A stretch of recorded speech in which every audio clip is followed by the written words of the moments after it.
यह कहानी एक वफादार नौकर गोपाल की है जो अपने मालिक के प्रति निस्वार्थ भक्ति रखता है। हालांकि परिस्थितियां उसे एक कठिन परीक्षा में डाल देती हैं, जिससे उसे बहुत बड़ी सीख मिलती है। एक छोटे से गांव में सुरेश नाम का लड़का रहता था। बचपन में ही उसने अपने माता पिता को खो दिया। उसके पास न कोई सहारा था, न ही उसके पिता की कोई जमीन।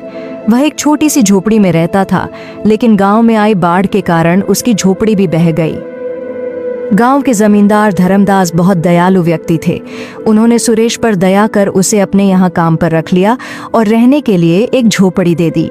समय बीतता गया और सुरेश बड़ा हो गया। अब वह पूरी लगन से जमींदार के यहाँ काम करता था और जमींदार भी उस पर बहुत भरोसा करने लगे थे। एक दिन जमींदार ने सुरेश से कहा, बेटा, तुम अब शादी क्यों नहीं कर लेते? अब तुम्हारी शादी की उम्र हो गई है। तुम्हारी पत्नी आएगी तो तुम्हारे कई कामों में हाथ बौंटाएगी। मैं चाहता हूँ कि मेरे जीते जी तुम्हारी शादी हो जाती। मैं निर्दोष हूँ। मैं आपके लिए जान दे सकता हूँ, पर चोरी नहीं कर सकता। धर्मदास ने गहरी सांस ली और कहा, मुझे अब कुछ नहीं कहना, तुम यहाँ से चले जाओ।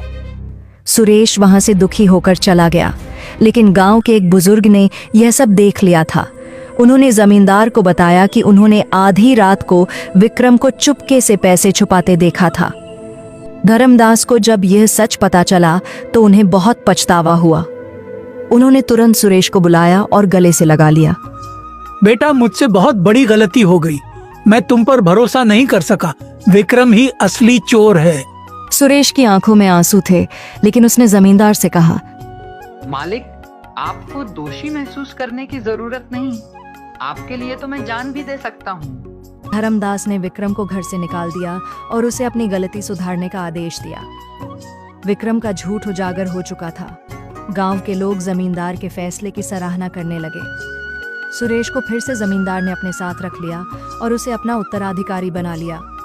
इंसान की असली पहचान उसके कर्मों से होती है, न कि उसकी संपत्ति से।